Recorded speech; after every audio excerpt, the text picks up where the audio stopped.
สุดท้ายฟันๆจะตีสลังระบาดมีมนาตะกอกเน่จุบคณีสายจะทำไมมันดังเตี้ยจมูกนังสจบังลอยสลังช้อมได้จะเพียตีดับมวยซึ่งในระบาดมีอันดังปีบาสดับบันเตกไปตายวิมันไอเตตระอาดไอมีสกัมทาสเลระบาดมีในตะกอกคณีอันดังสดับบ้านแกไปจังเพียตีดับมีโนเกบันประการสัสกิทาเกก็จุดมาเรื่องจมูกนังกอดโดยคณีซึ่งในเพียตีดับมวยยังเว้งมีโนก็สดับแต่ในยัยของจัดบังเกทักชมจุดสัจบังสัสกินาตีบัมพอดมโนได้จัดดังโดยจิมียโนพร้อมตัวสกอเปียรำระบาดโคลนายายโรเพียระบาดสัสกิแตงมันกับบานอีกแล้วนักท่องโคกบาร์เกในตั้งปีก็สลับแต่จางในยัยพร้อมคณีสัสกิกับบานสู้แต่มันนังจางในยัยไอมีโนกับบานกวีกับบานปะเดซาดมูลหาได้มีโนในยัยอัดจังได้สัตนาตินังก็มีมนุษย์รันเป้มีโนเกจางในยัยปราบสัสกิเรื่องมวยประทายเกในยัยอัดจังเต้ให้เกก็มาดังในยัยไว้ได้สัสกิกับบานสระหามีโนเป็นเกกับบานใบหมกจังโปรเกรกนักเปียในยัยตะการกอดมันตอนเคยในลายเต้สัสกิกับบูอามีโนนันตะหางกาเฟ่ทำใบโซนในยัยคณีเสื้อเรื่องกับบานบางหายยังเคยตัวอ่างสัจบังฮันกระปงแต่มีแลบจมูกนังมนุษย์ไรมันแน่เสื้อเรื่องกับบานบางฮันเป็นมุมวัดมนุษย์ไรเดสัจบังฮันบานนาจุบไลกูเฮสได้มีโนนังสัสกิจะเจนตังมอนกับใบเคินสัจบังฮันได้จมูกนังมนุษย์ไรบ้านสัจบังฮันกับบานได้เคินสมได้ระบาดบางปรากรในยัยท่าก็สลายมือเปล่าโดยคณีสมเพลเจ้ากำนัดจังบานชาวเตอร์กัดมอกเปโจกองเวงมีโนเกกระปงแต่ละอูนักนองแต่เพลิงจับตั้งไปเกตังทาคลูนไอจอยจัดซาสกิมอกที่ยัยบานใต้บนนังสับแต่เล็กมอกระบอกซาสกิเจงมอกก็บ้านยัยเซลได้ตะการมีโนกับบานเกิดขนมเจรบาเก้สัจบังซาสกิแต่ตะโกอัสลังในจมูกมกเก้มีโนกับบานโซตะการซาสกิแต่สัจบังตะการกลายกุยอาดซาสกิกับบานปะเดซาดมีโนกับบานเกิดได้มนุษย์เพราะมันจะจัดอามนุษย์ประดับสตาคลูนไอโกอัสลังเต้คนตายเกกระปงแต่เกิดปีซาสกิโปรตเรียนตะการในบานทัวไอเกมสรูจัดไปเดนเนอร์สลาเรนคนตายสัจบังซาสกิเกิดเจมิโนเดอาจ้าก็อันนี้ยัยเปียได้เกมอันนี้ยัยบ้านซาสกิกับบานอากรจะปัวเรื่องได้มีโนบานอากรใช่ก็กับบานประกอบเรื่องแต่ไอมีโนเวงก็กระแทกใส่เรื่องเปียได้เสียเจ็บลำโลกจึงเตยวิสโรอันมีอย่างใดตาให้ก็ปัจจิสบายจัดในเปียแต่บานเมื่อเรื่องละไคโนก็กับบานซูมีโนแต่ไองอยได้แม่นังแต่ยับไม่ไอบานอันเรื่องเป็นมายบเตยอันมีโนทาเตไปตายเกสบายจัดได้คืนกอดจุดจัดเวซาสกิกับบานอากรตะการมีโนมาดังเต้มอกระบอกสัจบังซาสก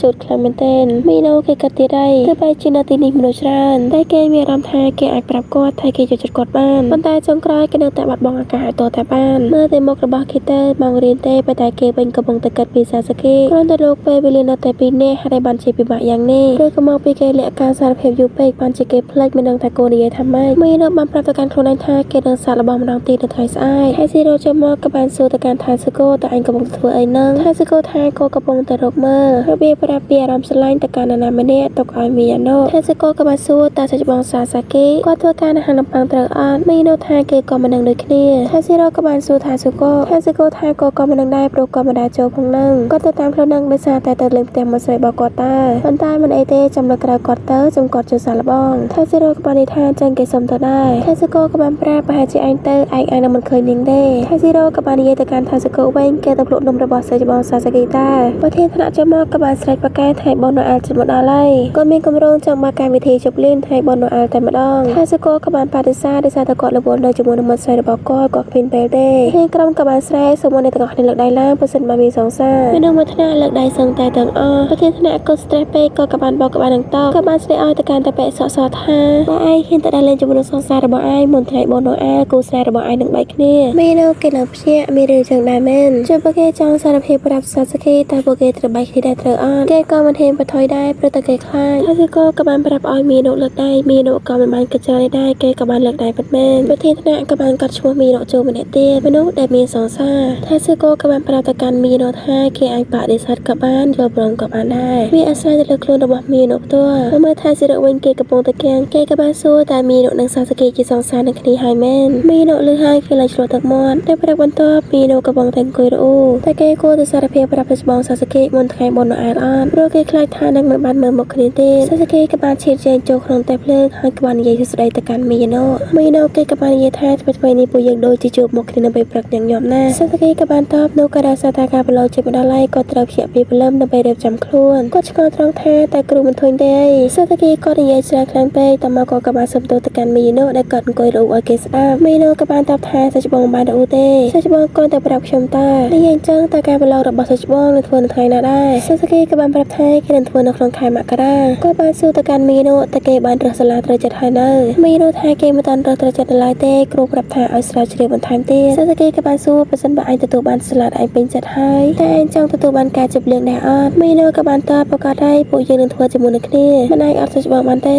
មីណូក៏បាននិយាយដល់ក្នុងចិត្តរបស់គេតែគេអាចឃើញគាត់នៅក្នុងថ្ងៃបុណ្យអែបានអត់តែបើសិនជាគេនិយាយបែបនេះវាអាចធ្វើឲ្យប៉ះពាល់ដល់ការរៀនរបស់គាត់ព្រោះគាត់តែងតែផ្ដល់ពេលវេលាឲ្យគេនៅពេលដែលគេត្រូវការមីណូក៏បានប្រាប់ទៅកាន់សាសាកេថាខ្ញុំគ្រាន់តែអាចឈរនៅខាងក្រៅសិស្សបងប៉ុន្តែខ្ញុំមិនអាចជួយវាបានច្រើនទេសាសាកេថាគាត់ដឹងហើយគាត់សប្បាយចិត្តហើយគាត់ក៏បានអរគុណមីណូក៏បានបន្តគាត់ទៀតតែគេធ្វើបែបនេះចំពោះគាត់តែវាស័ក្តិសមអត់រយៈពេល1ឆ្នាំវាពិតជាយូរខ្លាំងណាស់ប៉ុន្តែការបង្ហាញអារម្មណ៍របស់គេវានៅតែស្មុគស្មាញដដែលសាសាកេក៏សួរមីណូថាតែក្នុងថ្ងៃទី25ឯងទំនេរអត់ពីព្រោះថាក្នុងថ្ងៃទី25គេមានតាំងពីពណ៌ខ្សែភាពយន្តដែលពួកយើងធ្លាប់មើលសម្បីតែរឿងប្រមលោករបស់ឯងក៏មានដែរបើសិនបើឯងទំនេរតែឯងចង់ទៅមើលជាមួយនឹងខ្ញុំអត់មីណូក៏បានសួរទៅថ្ងៃនោះសិស្សបងអត់រវល់រៀនទេអីសាសាកេថាគ្រាន់តែសម្រាប់បន្តិចវាមិនអីទេគាត់បានសុំឲ្យមីណូទៅជាមួយនឹងគាត់ចាប់ទុកថាជួយគាត់ទៅចុះមីណូវិញគេក៏បានចូលព្រមសាសាកេក៏បានឆែកទូរស័ព្ទរបស់គាត់រកមើលកន្លែងដែលពួកគេត្រូវទៅទីបំផុតក៏បានរកឃើញវាមិនដូចជាការតាំងពីពណ៌ធម្មតាទេសាសាកេក៏មានជាកម្រងធំយកតែម្ដងមានដូចជាទៅមើលតារាចម្រៀងសាសាកេថែមទាំងមានអាល់ប៊ុមតារាចម្រៀងដែលត្រូវបង្ហាញនៅថ្ងៃនោះទៀតមីណូបានប្រាប់តែកាន់សាសាកេថាគេជាក្រុមចម្រៀងមួយហ្នឹងសាសាកេក៏សួរចឹងតែអាចចង់ខ្ចីយកទៅស្ដាប់អត់មីណូគេពិតជាបានសុំខ្ចីគាត់ប៉ុន្មានសាសាកេថ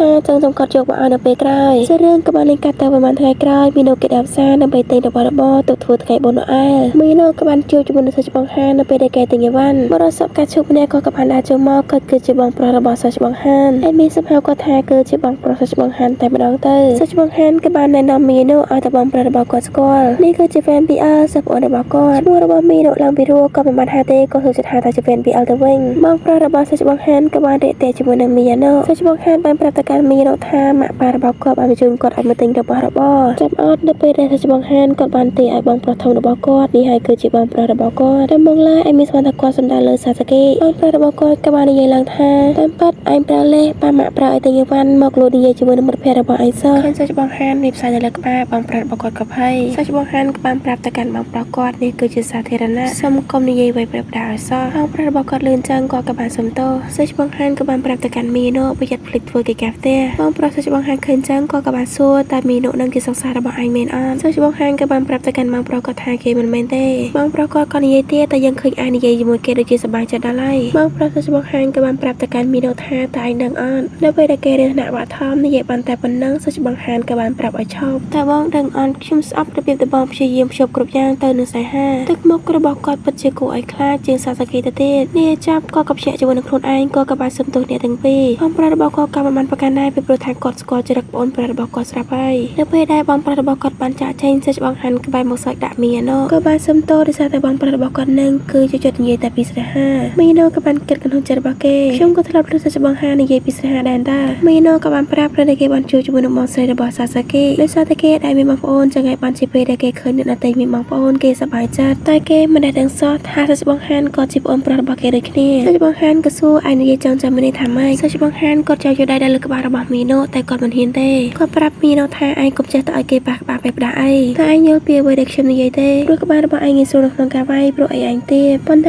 លើឯងហាក់ដូចជាខ្ពស់ជាងមុនច្រើនមីណូគេក៏បានខឹងជាមួយនឹងសិស្សបង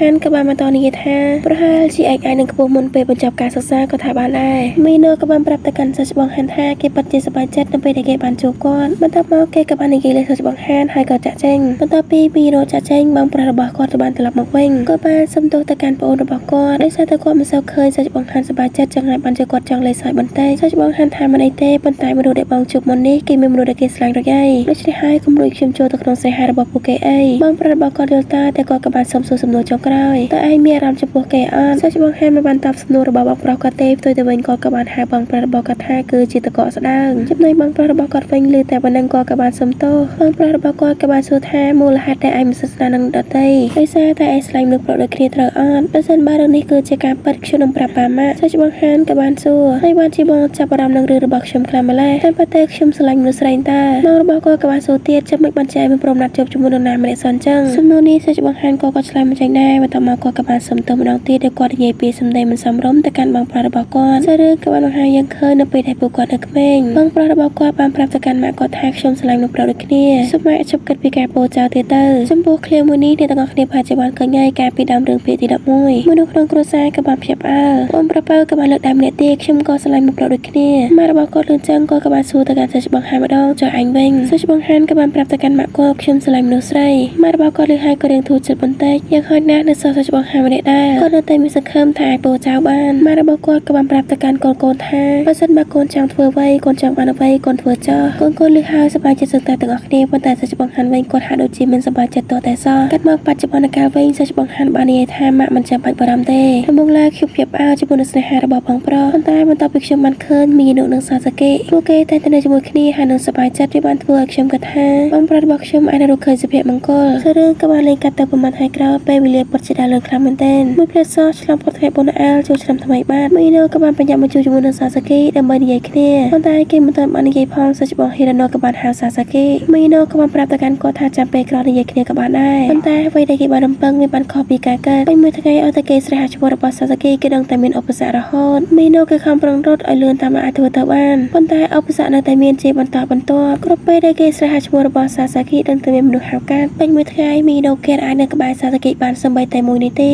ឲ្យតែស្រែហៅភ្លាមនឹងតំណែងផ្សេងហាមរហូតពេលមួយសាសាកេក៏ដើរមកហើយក៏បានបបួលមីនុថាចាំទៅផ្ទះជាមួយនឹងគ្នាណាមីនុក៏បានប្រាប់ទៅកាន់គាត់គេមានរឿងចង់និយាយជាមួយនឹងគាត់សាសាកេថាចឹងខ្ញុំចាំមករៀនចាំនិយាយជាមួយនឹងគ្នាពេលដែលចាក់ចែងមីនុក៏បានរអ៊ូពេលទៅផ្ទះគេនឹងចាំគាត់នៅស្ថានីយ៍រថភ្លើងហើយនាំគាត់ទៅកន្លែងស្ងាត់ដើម្បីនិយាយគ្នាគាត់ចុះគាត់ឡើងគេមានអារម្មណ៍ថារឿងដែលកំពុងតែកើតឡើងចំពោះគេដូចជាធ្លាប់មាននៅក្នុងប្រឡំលោកពីអើមីនុក៏ស្ទើរតែមានកំណត់ថាចង់ទៅផ្ទះព្រោះគេខ្លាចគេរំខានដល់ការរៀនរបស់សាសាកេភ្លាមមីនុក៏ស្រាប់តែឈប់គេបាននិយាយថាខ្ញុំនឹងប្រាប់គាត់នៅថ្ងៃនេះមកជិះទៅផ្ទះក៏បានមកដល់មីនុកំពុងតែចូលចាំសាសាកេហើយសាសាកេក៏បានដើរមកល្មមមីនុបានបកគោ CD អស់ទៅកាន់សាសាកេវិញពីប្រុសខ្ចីរឿងយូរដែរហើយមីនុក៏បានប្រាប់ពីអារម្មណ៍របស់គេចំពោះបទចម្រៀងនីមួយៗហើយនៅក្នុងក្រុមមួយនោះមានមនុស្សម្នាក់ដែលម៉ាក់របស់មីនុស្គាល់សាសាកេក៏បាននិយាយថាខ្ញុំសប្បាយចិត្តនៅពេលដែលឃើញឯងចូលចិត្តមីនុគេក៏បានកើតសាច់បងសាសាកេតែនិយាយចាំដែលធ្វើឲ្យមុខរបស់គេក៏ហមគេក៏ចង់ក្លាហានដូចជាគាត់ដែរមីនុក៏បានបដូរការស្ពាយកាបូសាសាកេឃើញឯងក៏បានសួរតែឃើញឯងផ្លាស់ប្ដូរពីម្ខាងទៅម្ខាងរហូតតែមានបញ្ហាអីតែធ្ងន់មែនអត់មីនុក៏បានតបថាចឹងតែខ្ញុំបានវាយសាច់បងដោយសារតែកាបូស្ពាយរបស់ខ្ញុំអត់សាសាកេលឺហើយគាត់ក៏បានសាយហើយបានជាឯងគួរឲ្យស្រឡាញ់ខ្លាំងម្ល៉េះមីនុគឺក៏បានសុំមកសាសាកេផ្លេចពាក្យដែលគេបាននិយាយចោលទៅសាសាកេក៏បានសួរតែឯងតែបែបហ្នឹងចំពោះមនុស្សគ្រប់គ្នាមែនអត់មីនុថាអត់ទេធម្មតាគេមិនដែលដើរចិត្តផ្សេងឡើយប៉ុន្តែចំពោះសាច់បងវិញសាច់បងតែដើរខាងឆ្វេងចឹងហើយវាបានខ្លាចទៅជាទម្លាប់គ្រប់ពេលដែលដើរជាមួយនឹងសាច់បងខ្ញុំតែផ្លាស់ប្ដូរកំពុងតែជជែកគ្នាយ៉ាងសប្បាយចិត្តមិត្តភក្តិរបស់មីនុក៏បានមិនស្រែហៅគេប្រធានក្រុមថ្មីមិនមែនជាសាច់បងហានទេគឺបានឲ្យមកហៅមីយ៉ាណូគុំថាឡើយមីនុហួចចិត្តសូម្បីតែសាសាកេក៏ហួចដល់ប៉ែទៀតគាត់ពិតជាអន់ចិត្តខ្លាំងមែនទេនៅក្នុងគំនិតរបស់គាត់តែមីយ៉ាណូធ្លាប់គិតពីគាត់អត់មីនុគេបានសំទោសទៅកាន់សាសាកេគេសុំឲ្យគាត់ចាំគេមួយផ្លែតបន្តិចទៀតគេនឹងត្រឡប់មកវិញសាសាកេក៏សាប់ទៅជុំចិត្តមីយ៉ាណូមើលទៅគាត់ហាក់ដូចជាចង់ថាមីយ៉ាណូនៅក្នុងខួរក្បាលរបស់គាត់ក៏ពិតជាស្រឡាញ់មីយ៉ាណូខ្លាំងណាស់តែគាត់គួរធ្វើអ្វីចំពោះអារម្មណ៍ដែលមានចំពោះមីយ៉ាណូគឺចង់សារភាពអ្វីម្យ៉ាងប៉ុន្តែស្រាប់តែមានមនុស្សដែលកាត់ខ្លួននេះដែលធ្វើឲ្យមីយ៉ាណូគេស្ទាក់ស្ទើរមីយ៉ាណូក៏ចង់យកដៃប៉ាសាសាកេ